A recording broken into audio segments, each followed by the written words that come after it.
The studio is in absolute silence. 2024, the most watched talk show in the United States.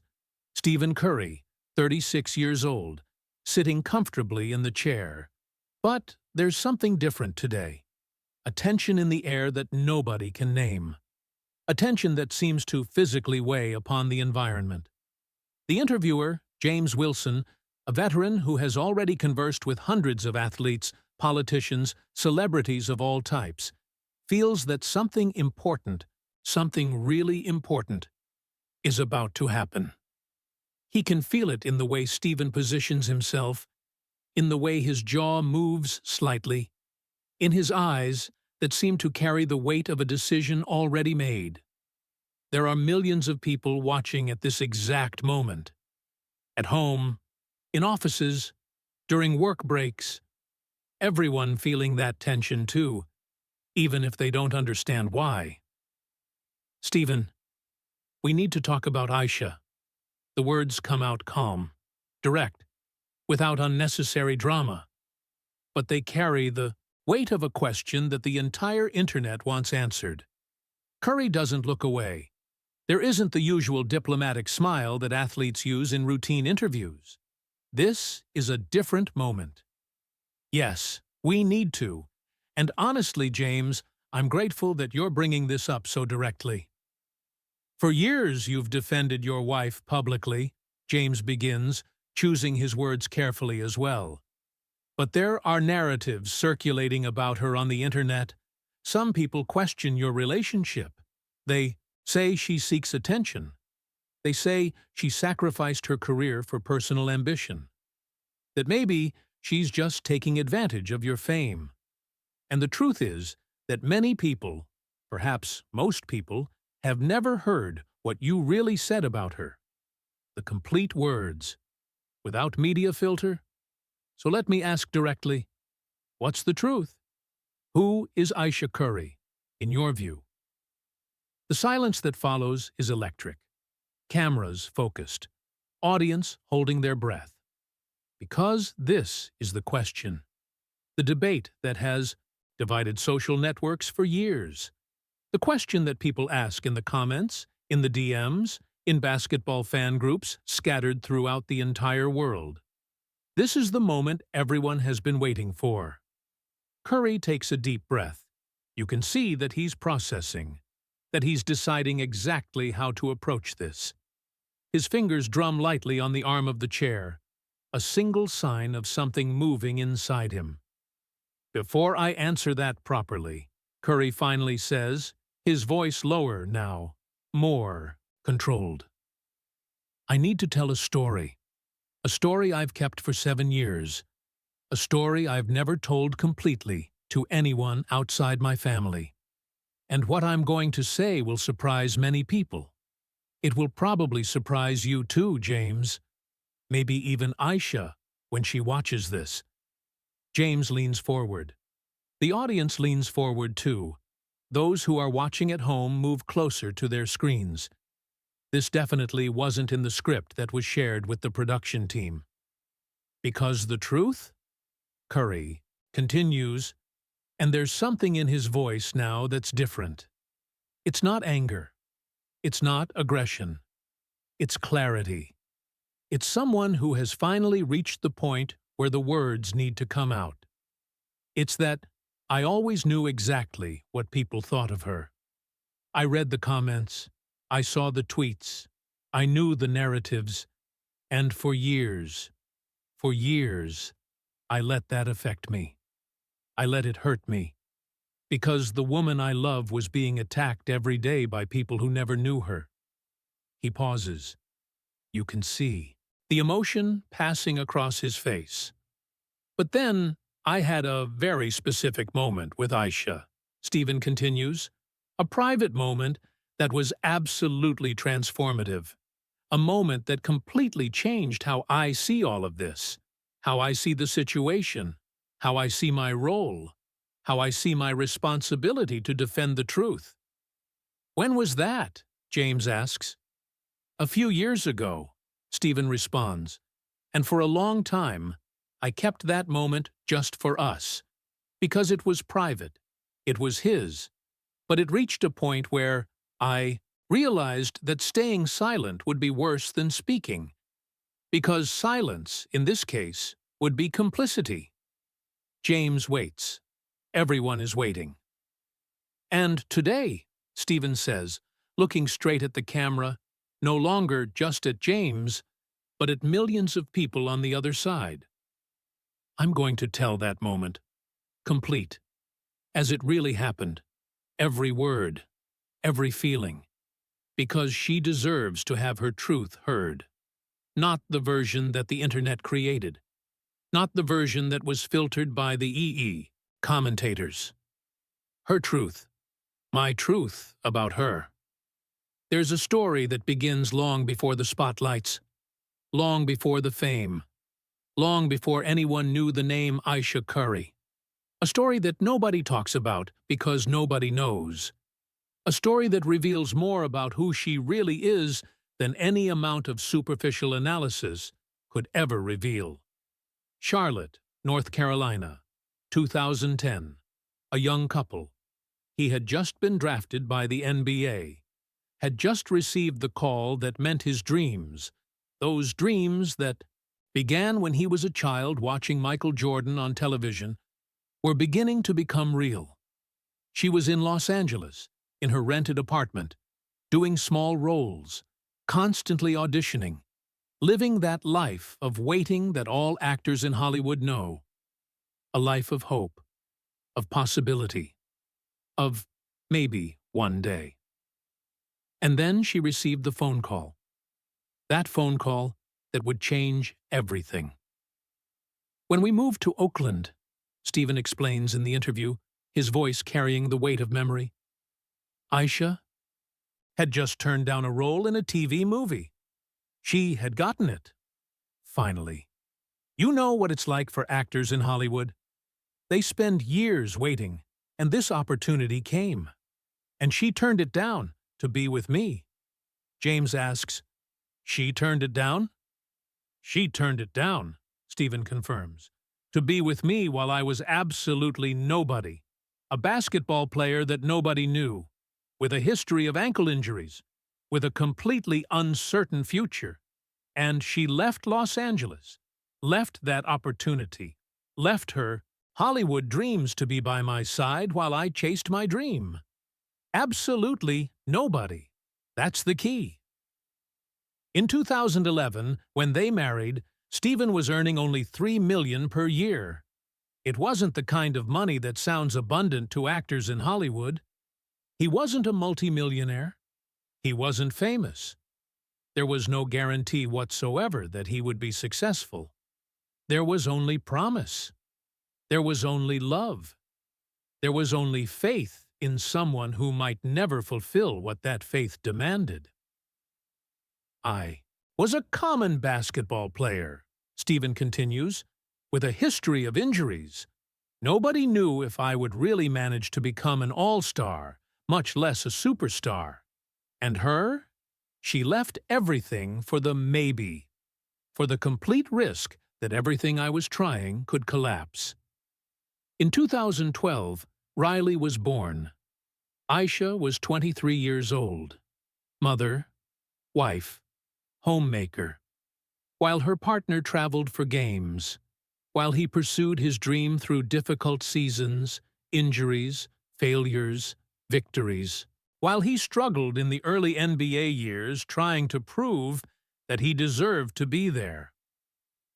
Most people don't know this, Stephen continues, because when you want to talk about Aisha, what appears? Her picture at an elegant event, her picture on social media, comments about how she dresses or how she talks. But nobody mentions those years. Those early years of marriage when she was at home with a child while I was traveling half the year? Do you think that was hard for her? James asks. Stephen laughed a laugh without humor. Hard? James, hard is a word that doesn't even come close to covering it. She was raising a child alone half the year, managing a home, supporting a man who could have failed in his career, and left all of us in financial difficulties. She was doing all of this without complaining, without Instagram showing everything, without blogs about how she was sacrificing, just doing, just living, just being strong when the world saw her as insignificant. But here's the thing, Stephen says, his voice changing, more emotional now, more engraved with the weight of years observing something he knew should be recognized. Nobody sees that. When I exploded in 2015 as a superstar, when the Warriors won the championship, when suddenly my face was everywhere. The world knew Aisha only as Stephen Curry's wife. A caption, an accessory to a bigger story. Not as the woman who sacrificed her own dreams? Exactly, Stephen says. Not as the woman who sacrificed her own Hollywood dreams. Not as the mother who raised my children alone during seasons. Not as the partner who kept everything together while I was on the court being acclaimed. Just as a wife. A picture, a name, a person to criticize because she was the woman next to someone famous. And then the judgments began. The tweets that explode in your face without any humanity. The comments that accumulate and accumulate until they form a wall that seems impenetrable. The narratives built about who she was, based on fragments of interviews taken out of context. Stories that were never complete, that were never true, but that were accepted because they're easier to accept than the truth. August 2019. Red Table Talk, a show where women sit, drink, and talk honestly about their lives. Aisha was there, vulnerable, honest, telling the story of how she met Stephen, telling how he wasn't her type when they were 14 and 15 years old, telling how time brought them together again, telling a beautiful story about how they grew up together. 7 words were captured. He wasn't my type. 7 words. Those 7 words were removed from context, were planted in posts, were amplified. The Internet, which is an engine built to generate anger and division when possible, began to build narratives around them. The conclusion was simple, if you heard nothing but those words. She sees him as a consolation prize. She overlooked him when he was nobody, and, now that he's famous, she's collecting the benefits. She's only with him for the fame. She's superficial. She's opportunistic. Stephen explains in the interview, I saw those comments. I read those things. And I knew that nobody had heard the complete interview. Nobody understood that she was explaining how we started, how it wasn't instantaneous, how we grew together over the years, how he was her friend before being her husband. But the narrative was already built. And once a narrative is built, on the Internet, it's almost impossible to dismantle it. In the years that followed, Aisha decided to build her own career. A cooking blog that became successful. Books that were published and became bestsellers. TV shows that received viewership. Restaurants that opened. She was creating her own legacy. She was being creative. She was living. But even that was criticized with a ferocity that's difficult to comprehend unless you've experienced it. She's trying to use his fame. She's seeking too much attention. Why doesn't she stay home as she should? She should be invisible. What's the point of all this? The criticism came from all directions. It came from people who never knew her. It came from people who would have celebrated exactly the same things if she were married to someone anonymous or if she did it alone.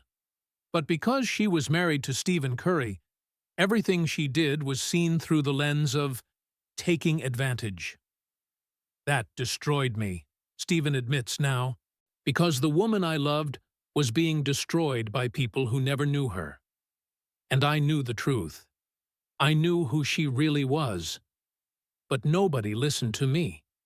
Or more precisely, the few times I spoke, my words were filtered. They were edited. They were made to sound diplomatic when the reality was anger. The reality was frustration from seeing someone you love being dehumanized. Until in 2019, after years of letting the criticisms grow without a true and complete response, Stephen reached a point where he realized that staying silent wasn't peace, it was complicity. There's a specific moment that Stephen never spoke about publicly until now. A private moment that was absolutely transformative. A moment that changed how he sees the entire situation with Aisha. September 2019. A few weeks after Red Table Talk exploded online. After the comments got even worse. After the narrative had grown to a point where it seemed that nothing Aisha could do or say mattered. Aisha was at home, alone. The children were at school. She was reading criticisms about herself, reading comments, reading things that strangers wrote about her life, her choice, her career, her value as a person. Tears, doubt, questioning, the slow erosion of confidence you have in yourself when millions of voices say you're something you're not. Their bedroom, night, the time of day when shadows grow and difficult feelings seem even more difficult. Aisha was lying in bed, still, processing the comments, still hurt by the attacks, when Stephen entered. He immediately saw that something was wrong. You can always tell when someone you love has been hurt. There's something in the way they hold their body, in the way their eyes don't seem completely present. Aisha said, her voice weak, broken, "Maybe they're right. Maybe I should have stayed quiet. Maybe I should just be your wife and not try to be other things. Maybe it was a mistake to try to build something for myself." And Stephen simply couldn't allow that to continue. Stephen, firmly, "Aisha, look at me." She raised her eyes. "I grew up watching you sacrifice," Stephen begins. "Literally grew up. I met you at 14 years old and watched everything. I watched you put your dreams aside. I watched you move from Los Angeles to Oakland. I watched you raise our children alone half the year. And now you're finally pursuing your own career, your own creativity, your own legacy. And you're thinking about giving up because strangers on the internet are angry? They say I'm seeking attention, that I should remain invisible like other players' wives." Stephen sits on the bed. "Do you know how many nights I traveled? How many nights you slept alone with 3 children in a house that you needed to keep functioning? How many school meetings you attended without me? How many recipes you developed? How many books you wrote? While I was on the court being acclaimed and paid millions to play a game." Pause. He lets the question hang. "You deserve to be seen," Stephen continues, voice trembling slightly now, emotion finally breaking through his composure.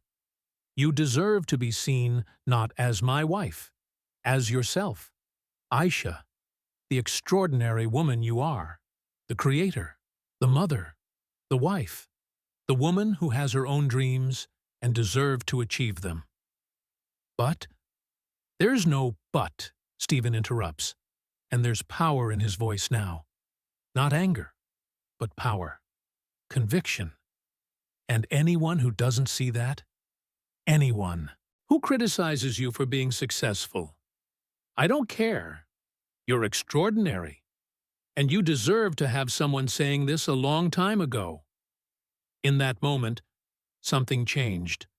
Aisha stopped questioning whether she deserved it. And Stephen stopped staying silent about it. Because silence, he finally understood, is just a slow form of agreement. James asks in the interview, "You had never told this story before." "No," Stephen responds, "because it was private, very private." But now I'm telling it because the world needs to understand something important. The woman you criticize, she's not seeking attention. She's living. She's being creative. She's honoring the sacrifice she made by investing in herself. You've defended her publicly before. Why is now different? Stephen looks straight at the camera. Because silence is complicity. I stayed silent for years while an unfair narrative was being built. While the woman I love was being destroyed by people who don't know her. By people who form opinions about someone they'll never personally know. And I'm not going to stay silent about it anymore. And then Stephen begins to be specific. Very specific. Because vagueness allows people to ignore. Specificity demands attention. First, people say she sacrificed too much. Stephen begins. That she left her career in Hollywood. And they use that against her as if sacrifice were weakness. As if choosing someone you love over a potential career were a character flaw instead of a character strength. Absolute nonsense, he says with clarity. And here's why. Sacrifice isn't weakness. Sacrifice is choice. Sacrifice is strength. It's easy to accumulate personal successes. It's difficult to build something bigger than yourself and remain loyal while that something you built grows, James asks, genuinely curious now. Do you think the criticisms about her are completely unfounded? I'm not saying the criticisms are unfounded. Stephen is careful with his words. I'm saying that people interpret sacrifice as if it were her weakness, as if it were an admission of defeat, when in reality it was strength. Courage to choose something bigger than personal success. Courage to build a life with someone even when your future was uncertain. He leans forward. And you know what really disgusts me? Stephen continues. What really makes me want to scream at all these people. That when she finally started building something for herself, after years raising our children, managing our life, supporting my career, the same people who say she sacrificed too much now say she's seeking too much attention. As if she didn't have the fundamental right to be successful too. As if there were a limit to how much she can achieve. It's impossible not to feel when someone defends another with genuine conviction. When the words aren't from an advisor. When they weren't rehearsed. When they come from the heart, because they're rooted in real knowledge. James asks, but there are people who question whether she really deserved to build a career on her own merit, or if she was just taking advantage of your fame to open doors? Stephen interrupts, voice firm. That's pure sexism. Textbook sexism. If it were a man whose wife worked in Hollywood, and then he built his own success in business, or in any field, he'd be called an entrepreneur. It would be inspiring. It would be an American success story. But because Aisha is a woman married to a famous man, when she's successful, it's because she's using my name? Her recipes are excellent, not because they carry my name, but because she developed excellent recipes. Her books are bestsellers, not because they're about me or my career, but because she's a talented writer. Her shows have viewership, not because people are watching to see me, but because Aisha is a genuine and engaging communicator. He stops to breathe, controlled breathing, but clearly emotional. Period, Stephen says with finality. And anyone who still argues that she's just using my name isn't having this conversation in good faith. James asks, there are also criticisms about how she appears on social media. Some say she seeks too much attention, that she should be more discreet. Stephen almost laughs at the absurdity of the situation. Wait, let me understand this correctly. She's criticized for not appearing enough when some people think she should stay home and be invisible. And now, she's criticized for appearing too much. No matter what she does, there's criticism, ready and waiting. It seems to be that way, James agrees. Exactly, Stephen says. And I finally realized something important. Nothing she does will satisfy these people. Because it's not about her actions. It's about them. It's about dynamics that people build in their heads, about how a woman married to a famous man should be. Should be invisible, should stay quiet, should be grateful for being next to someone famous, which is clearly a prison, Stephen completes. It's a prison. It's asking someone to be less than she's capable of being because it makes other people more comfortable with how they understand the dynamic. And that's absolutely unacceptable. He raises his voice, intensity growing. And you know what's the most frustrating part? What's the thing that makes me most angry? Aisha is one of the kindest, most caring, most loving women I've met. She's not seeking conflict with anyone. She's not trying to hurt anyone. She's not trying to offend anyone. She's just living her life, creating, being a mother, being a wife, being herself. And for that she's attacked? James asks, his voice softer now. Do you think these words will change the narrative around her? Stephen is honest. I don't know. It probably won't change for everyone, but I need to try. Because when you love someone, you defend them. Not because you're blind with love, not because you can't see flaws, but because you know the truth. And that truth is, Ayesha Curry is an extraordinary woman, and anyone who questions that is going to have to go through me first. The statement drops like a bomb, because Curry doesn't make statements like this lightly. He's not someone who makes dramatic pronouncements about every little thing. This is someone who has finally reached the point where he needs to speak, because silence has become more painful than vulnerability. Stephen continues, voice becoming softer, more personal. And to Aisha, if you're watching this now, thank you. Thank you for staying. Thank you for sacrificing those years. Thank you for building a life with me when everything was uncertain. Thank you for raising our children practically alone during seasons. Thank you for being who you are, even when the world tried to dictate who you should be. Pause. You're my inspiration, Stephen says, and there's pure emotion in his voice now.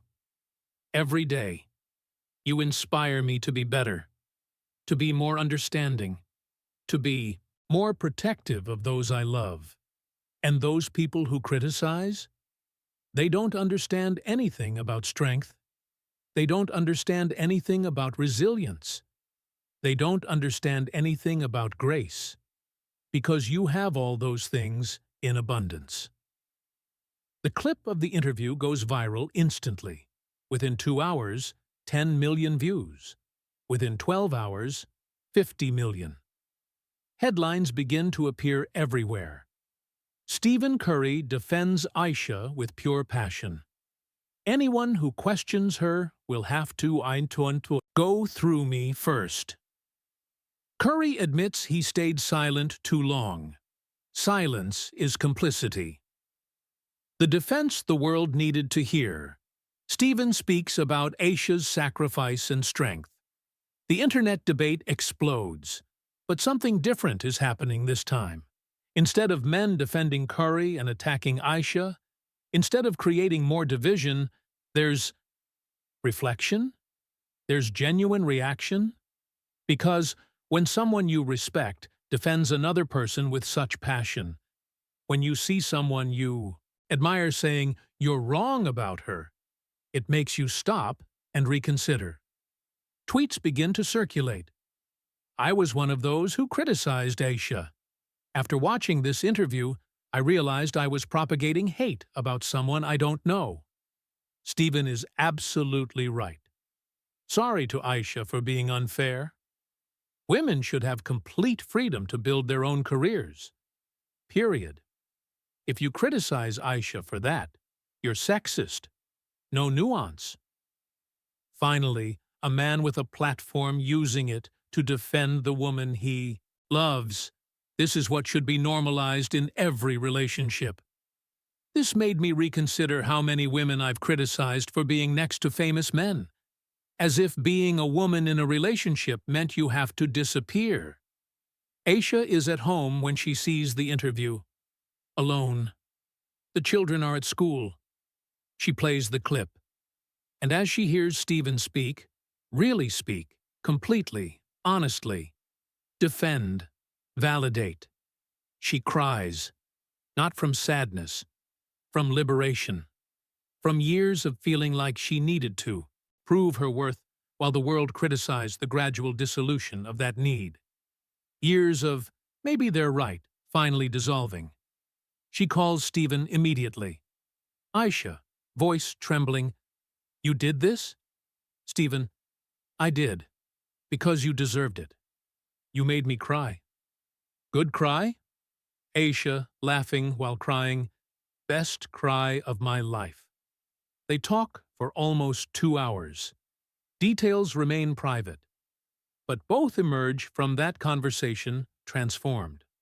No longer as a couple under constant scrutiny, but as partners who finally had their moment of truth recognized, finally validated, finally said out loud to the entire world. At a public event, the first appearance of Stephen and Aisha together after the interview. Journalists surround them, but he's not going to give an additional interview. Instead, he invites Aisha to walk by his side. She exits the car. He's waiting at the top of the steps.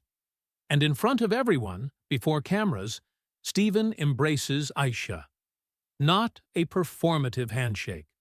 Not a perfunctory kiss for cameras. A 40-second embrace? Real, deep, protective. An embrace that says, "You're not alone. You were heard. You were defended." Whispers between them that cameras don't completely capture. "Stephen, you're great. Never doubt that again." Aisha, "Thank you for reminding me." Stephen, "Thank you for teaching me what really matters." The image goes more viral than the entire interview, because an image is worth 1,000 words. And this image said, respect, validation, genuine union, love that defended with actions. In a new interview, weeks later, Stephen reflects, "I should have spoken earlier. I should have been more vocal years ago. I should have used my platform sooner. But you know, better late than never. And I'm at peace with that, because I did it now." A journalist asks, "Do you think you've permanently changed the public perception about Aisha?" "I don't know," Stephen responds honestly. "It probably won't change for everyone. There will always be people who prefer their narrative to the truth. But what changed was my personal willingness to stay silent. Because when someone you love is under unjust attack, silence isn't pacifism. It's betrayal. What do you want people to take away from this whole story?" Stephen looks straight at the camera. That there are men who defend. That there are relationships where it's a real partnership. Where both grow. Where sacrifice is respected and recognized. And where someone finally says the truth. That should have been obvious from the beginning. Pause. "Ayesha Curry is extraordinary," Stephen says clearly. "And she deserved to have been defended a long time ago. But better now than never. Better late with fullness than never with tedium." The truth isn't what screams loudest on social networks. The truth is what is finally said when someone brave uses their voice. When someone you respect says, "You're wrong about this person." And when Stephen Curry used his voice to defend Aisha, Not with anger, but with love. Not with aggression, but with clarity. Not with performance, but with honesty. He changed the narrative. Because greatness recognizes sacrifice, even when it takes time. Because true love defends, publicly, passionately, completely, without wavering. And that changed absolutely everything. For Aisha, for Stephen, and for all the women who watch thinking, maybe someone will finally defend me too. Because maybe, just maybe, the time has come to believe that you're extraordinary, even when it took someone you love to say it out loud. Because when someone you love sees you completely, sees you in the worst moments and the best, sees you every day, knows you deeply, and tells the entire world, you're extraordinary, that changes absolutely everything. That changes everything.